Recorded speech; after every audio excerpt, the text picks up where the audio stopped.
아멘. 감사합니다. 기도하겠습니다.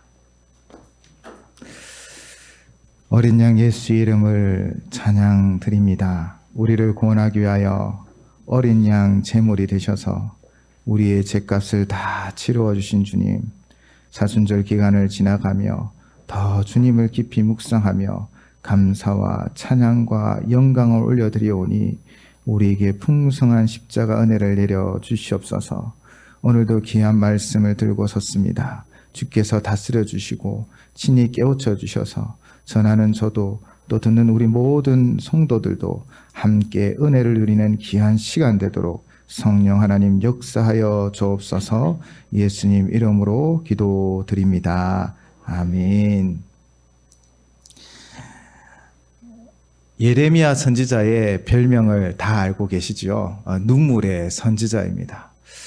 남유다를 향하여 그들의 멸망을 당할 그 시점쯤에, 심판을 당할 그 시점쯤에 돌이키고 또 돌이켜야 하고 또 너희가 포로로 잡혀갈 것이니 준비하라 라고 말하였지만 아무도 그의 음성을 듣지 않았지요. 그래서 그의 눈물의 호소는 아무런 소용도 없는 것처럼 보여지기도 했던 것 같습니다. 그래서 지금 예레미야는 아무리 노력하고 아무리 외쳐도 이 이스라엘 백성들이 이 이야기를 듣지 않고 길을 막고 자기들의 악행을 행하니 아마 마음이 지치고 힘들었던 것 같습니다. 그를 향하여 오늘 여호와 하나님이 말씀하시죠. 2절 말씀입니다. 너는 일어나 토기장이의 집으로 내려가라. 내가 거기서 내 말을 내게 들려주리라 하시기로. 아멘. 하나님께서 일어나 내려가라 라고 말씀하고 있습니다. 지치고 지친 그의 삶 가운데 어쩌면 내가 아무리 외쳐도 아무런 변화도 없을 것 같아 라고 그냥 주저앉아 있는 그에게 하나님 말씀하시지요. 일어나라, 가라. 한 주간 우리의 삶을 뒤돌아보면 어쩌면 이런저런 일들에 부대끼며 참 많이 지쳐 있으실 수 있습니다. 또 마음같이 일이 되어지지 않아 주저앉고 싶을 때도 있으실 것입니다. 그러나 하나님의 지금 예레미야뿐 아니라 우리에게도 말씀하시는 것 같아요. 일어나 가라. 내가 너와 함께 하겠다. 너를 인도해 주겠다. 너에게 말씀하여 주겠다. 라고 말씀하고 있습니다. 우리가 그 말씀대로 주님과 함께 나아갔으면 좋겠습니다. 하나님 말씀 속에서 땅 속의 보화를 발견하고 값진 진주를 발견하여 우리 안에 하나님 주시는 그 의미와 기쁨을 누리시기를 주님의 이름으로 축원을 드립니다. 하나님은 오늘 토기장이 이 비유를 통하여 우리에게 말씀하십니다. 이 세상의 주권이 누구에 있느냐? 누구 손에서 진흙이 만들어졌고 누구 손에서 진흙이 그릇이 되고 도자기가 되었냐라는 것이죠. 우리는 오늘 말씀 속에 하나님의 주권을 발견하게 되어집니다. 하나님께 순복하고 하나님의 인도함을 받고 그 믿음으로 반응하면 하나님이 우리를 아름답게 빚어가실 줄을 믿습니다. 토기장이의 집은 예루살렘 남쪽에 있는 힘놓은 골짜기쯤에 있었던 것으로 추정하고 있습니다. 또한 추측하기로는 이스라엘 백성들이 본격적으로 이 질그릇이라든지 토기를 사용하게 된 때는 아마 가나안 정착 때부터 시작되었을 것으로 보고 있죠. 왜냐하면 유목 생활을 할 때는 보통 가죽 부대 그리고 나무 그릇들을 많이 사용했습니다. 그래서 가나안 땅에 정착을 하고 나서 본격적으로 토기를 사용하였을 것이고 또 이스라엘 사람들은 아마도 가나안 사람들로부터 이 토기 제조법을 배우기도 하였을 것입니다. 그렇게 실생활에 중요한 그릇을 만드는 이 토기장이의 집에 하나님께서 내려가게 하셨던 것입니다. 이 모습을 통해 이 일을 통해 하나님 말씀하겠다라는 것이지요. 오늘 3절 말씀입니다. 내가 토기장이의 집으로 내려가서 본즉 그가 농로로 일을 하는데. 아멘.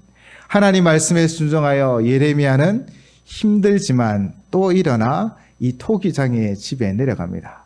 그리고 그곳에서 보게 되어지죠. 무엇을 봅니까?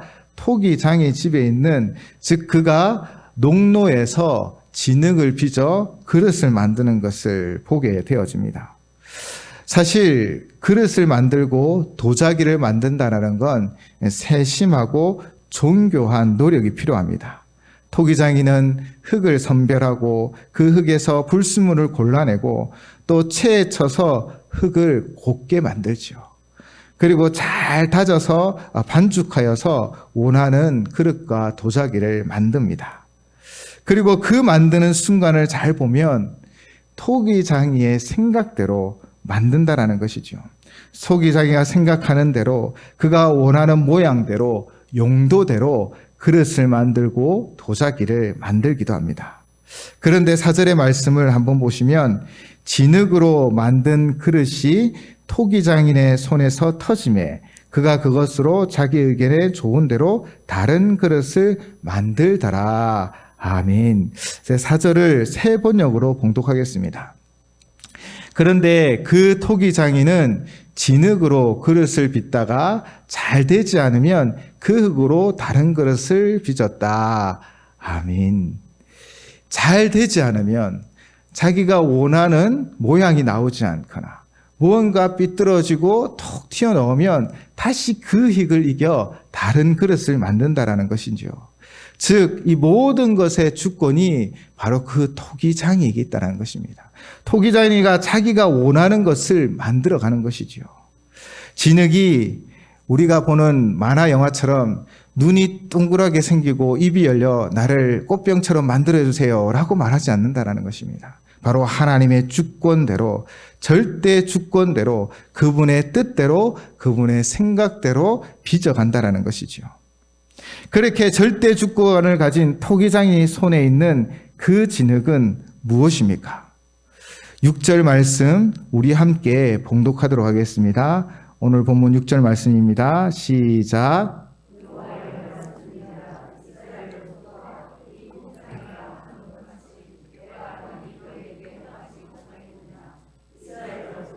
진흙이 토기장이의 손에 있음 같이 너희가 그 손에 있느니라. 아멘. 진흙은 누구입니까? 이스라엘 족속입니다. 이스라엘 족속이 누구 손에 있다고요? 진흙이 토기장 손에 있는 것처럼 하나님 손에 있다는 것입니다. 내가 너희를 이끌고 내가 너희를 다스리며 때로는 부수기도 하고 때로는 다시 만들 것이다 라고 말씀하고 있는 것이지요. 이스라엘 백성들을 향하여 하나님은 그들을 향하여 계획하고 그 계획대로 빚어가시는 하나님이십니다. 또한 우리의 인생도 마찬가지입니다. 우리도 진흙 같은 인생인데 이 인생을 하나님의 그 권능의 능력과 그 손으로 우리를 보살펴 주시며 새롭게 하시고 도자기가 되게 하시며 최고의 작품으로 만들어 가실 줄을 믿습니다. 존 플래처라는 모험심이 많은 부잣집 청년이 있었습니다. 그가 어느 늙은 선원으로부터 이 우리가 정복하지 않은 브라질이라는 그 땅에 동굴에 가면 금 항아리가 많이 있다라는, 금이 가득한 항아리가 많이 있다라는 이야기를 듣지요. 그래서 플래처스는 그곳에 가서 탐험을 해보겠다라고 결정을 하고 배가 있는 선장과 함께 여행을 준비하기 시작합니다. 준비를 차근차근 진행하던 어느 날 아침 여느 때와 같이 그는 늘 차로 하루를 시작하였듯 하인에게 끓는 물을 가지고 와서 차 준비를 하라고 하죠. 그리고 아침을 시작하고 상쾌하게 시작하기 위해 차를 마시려고 합니다. 그런데 그만 테이블에 있는 뜨거운 물이 담겨있는 주전자가 쓰러지면서 심한 화상을 입게 된 거예요. 곧 여행을 떠나고 금도 또 여행도 떠나서 탐험을 하고 금도 얻게 될 생각으로 마음으로 들떠 있었는데 이 화상으로 인하여 그는 방도 나갈 수 없을 만큼 꼼짝달싹도 못하게 된 것입니다. 선장이 이 청년에게 사람을 보냈을 때는 이렇게 가지 못하는 자신의 운명에 화를 내면서 몹시 정말 분노하기도 했던 것이지요. 그는 결국 그 배와 함께하지 못한 채 지평선 너머로 사라지는 배만 집에서 바라보게 되었던 것입니다. 왜 이런 일이 생겼지? 이 중요한 시간에 이 귀한 탐험을 하려고 하는데 왜 이런 사건이 나에게 생겨서? 라는 원망과 또 그런 마음으로 하나님 앞에 나아가기도 했죠. 그런데 시간이 흘러도 이 떠났던 배의 소식이 들려오지 않는 겁니다. 잘 도착했는지 어떠하였는지 또 시간이 흘러도 배는 다시 돌아올 기미가 보이지 않았던 것이지요. 그렇게 시간이 흐른 뒤에 결국 그가 젊었을 때의 화상이 결국 하나님께서 자신의 생명을 보존하기 위한 하나님의 은혜였음을 깨닫기 시작합니다. 그래서 플래처는 회심하고 복음 전도자인 요한 웨슬리와 함께 복음을 전하는 전도자가 되기 시작하였죠. 이 존 플래처의 전기를 쓴 작가는 다음과 같이 기록하고 있습니다.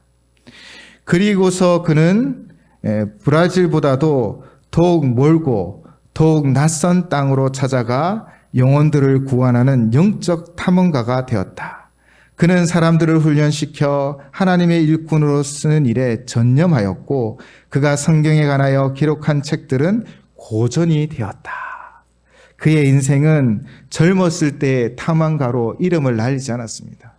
그 일은 막히고 무너졌지만 그러나 하나님이 그의 마음을 회심시키고 그를 통하여 복음이 땅끝까지 전해지는 바로 영적 탐험가가 되게 하였다라는 것이지요.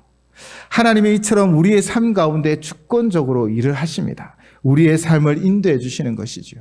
그 지팡이와 맞대기로 우리를 인도하여 주심에 우리는 감사해야 합니다. 이 찬양의 고백이 있습니다. 왜 나만 겪는 고난이냐고 불평하지 마세요. 고난의 뒤편에 있는 주님이 주실 축복 미리 보면서 감사하세요. 아마 이 작사를 하신 분도 이 경험이 있었던 것 같아요. 자신도 무언가 계획하고 무언가 이루려고 하는 그 순간에 와르르 무너지고 그로 말미암아 절망하였지만 그러나 하나님이 그 순간을 넘어 그를 위하여 준비한 것이 있었다는 것이죠. 그래서 고난 뒤편에 있는 주님이 주실 축복 미리 보면서 감사하세요라고 이렇게 선언하고 있는 것입니다. 하나님은 우리의 삶 가운데 하나님의 그 주권적인 손으로 우리를 움직이시고 다스려 주심을 믿습니다. 결국 그분이 하나님의 뜻을 우리의 삶 가운데 이루어 가시는 것이지요. 플래처는 이렇게 말하였다고 합니다. 날마다 구세주께서 당신의 삶에 대한 그의 최고의 뜻이 있는 길로 당신의 발걸음을 인도하시기를 구하라. 그리고 순종하며 그 길을 따르라.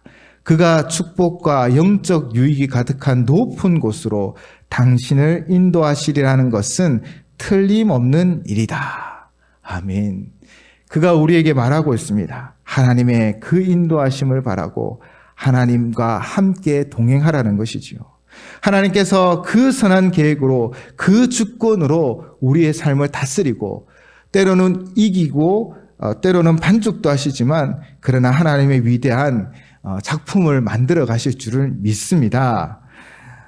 그런 주권을 가지신 하나님이 우리에게 행하시는 일이 두 가지가 있다라고 오늘 본문은 설명하고 있습니다. 첫째는 7절, 8절 말씀입니다. 내가 어느 민족이나 국가를 뽑거나 부수거나 멸하려 할 때에 만일 내가 말한 그 민족이 그의 악에서 돌이키면 내가 그에게 내리기로 생각하였던 재앙에 대하여 뜻을 돌이키겠고. 아멘.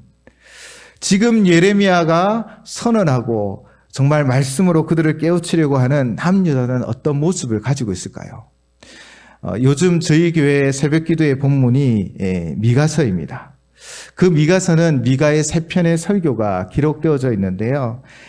미가서는 예레미야보다는 먼저 선지자로 부름받아 사역하였는데 그 남유다의 패역한 사항을 이렇게 고백하고 있었습니다.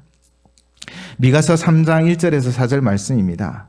내가 또 이르노니 야곱의 우두머리들과 이스라엘 족속의 통치자들아 들으라. 정의를 아는 것이 너희의 본분이 아니냐.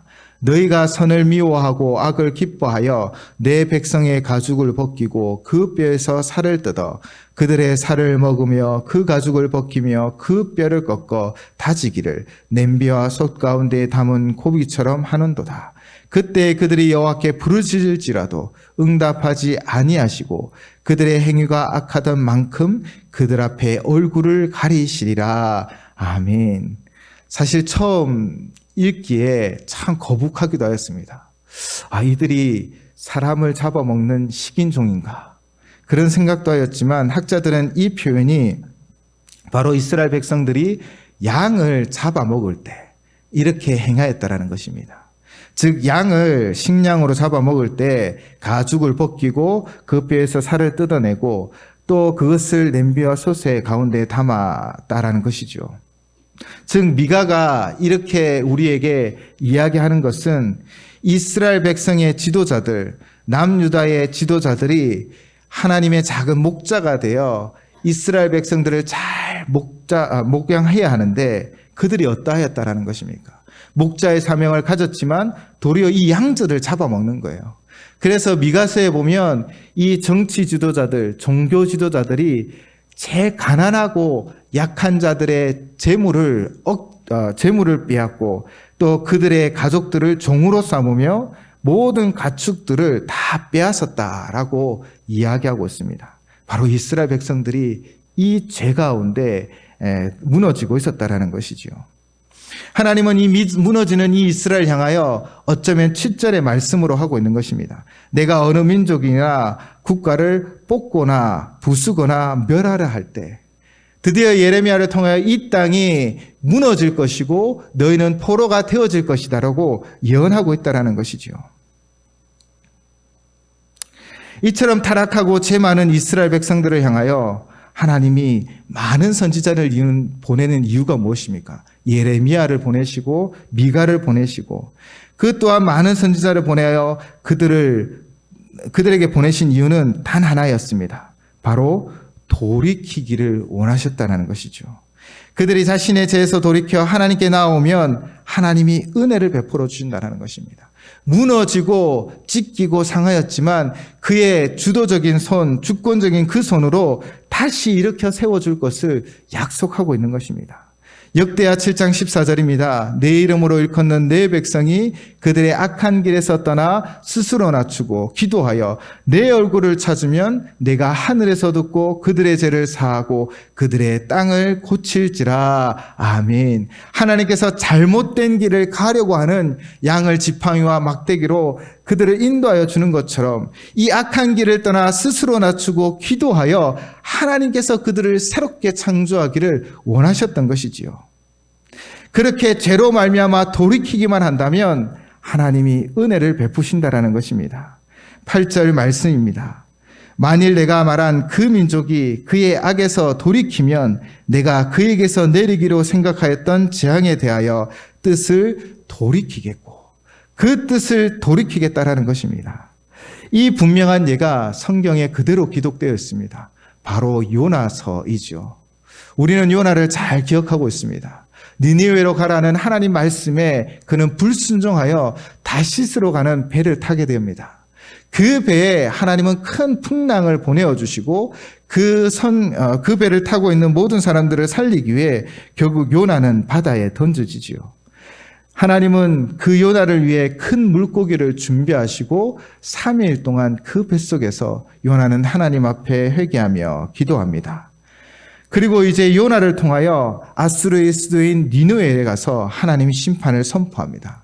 이 니느웨는요 3일 길을 걸어야 할 큰 성읍이었지만 그러나 단 하루 요나는 열심히 뛰며 외쳤지요. 40일이 지나면 이 니느웨는 무너질 것이다. 그런데 어떤 일이 일어났습니까? 니느웨 사람들도 그 요나의 말을 듣고 하나님 앞에 금식하며 굵은 베옷을 입었습니다. 그들의 왕도 왕복을 벗고 굵은 베옷을 입었습니다. 그 성읍은 뽑히고 무너질 것이다라고 말씀하셨지만 그들이 겸비하여 회개하였을 때 하나님 어떻게 하셨습니까? 요나서 3장 10절 말씀입니다. 하나님이 그들이 행한 것 곧 그 악한 길에서 돌이켜 떠난 것을 보시고 하나님이 뜻을 돌이키사 그들에게 내리라고 말씀하신 재앙을 내리지 아니하시니라. 아멘. 분명한 예입니다. 하나님이 뽑기로 하였지만 그들이 돌이키면 하나님이 그들을 새롭게 하신다라는 거예요. 그 손에서. 우리는 어떤 삶을 살아가고 있습니까?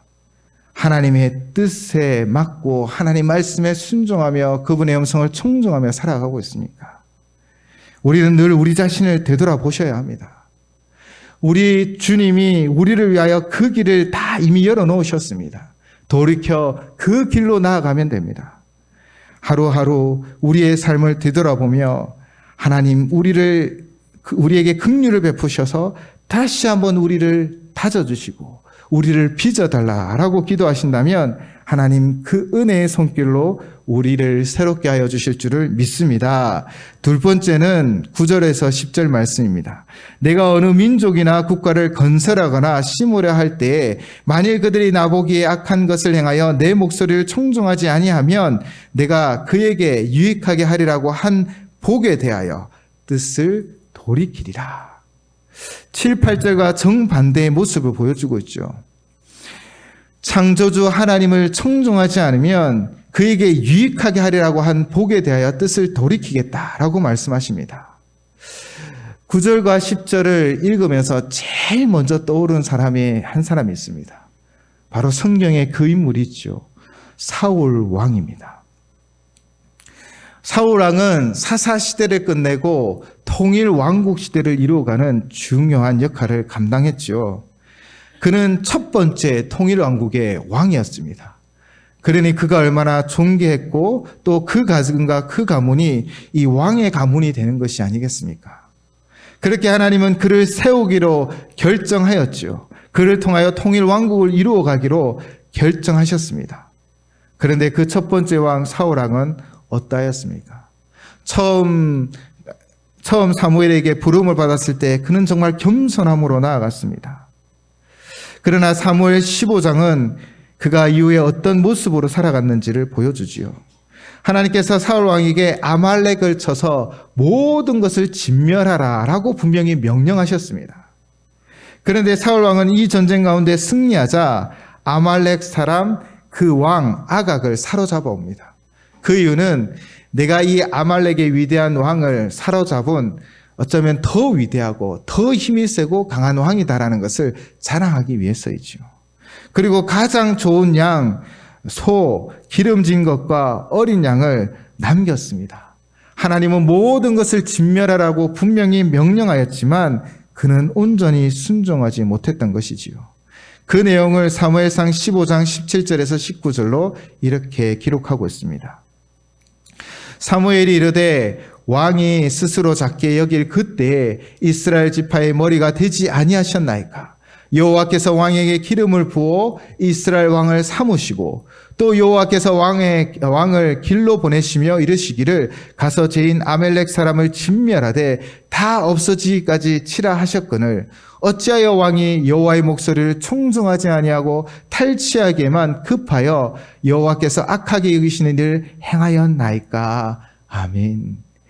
사울 왕이 스스로 작게 여길 때 하나님은 이 12지파의 우두머리가 되어 통일 왕국이라여 왕이 되고 그 집은 왕의 가문으로 세우셨습니다. 그러나 그가 하나님 말씀에 온전히 청종하지 못하였을 때 하나님은 그 진흙을 이기시듯 이 가정 가운데 심판을 내리셨다라는 것입니다. 사랑하는 여러분, 하나님이 우리를 인도하고자 하시는 길이 있습니다. 그런데 항상 잃어버린 양들이 있는 것이죠. 내 생각, 내 마음, 내 뜻대로 행하려는 것입니다. 그 길은 결국 가시밭길, 고난의 길인 것이지요. 우리는 잃어버린 양이 아니라 주님과 함께 그 음성을 쫓아가 그 푸른 초장 쉴 만한 물가로 나아가는 양이 되시기를 주님의 이름으로 축원을 드립니다.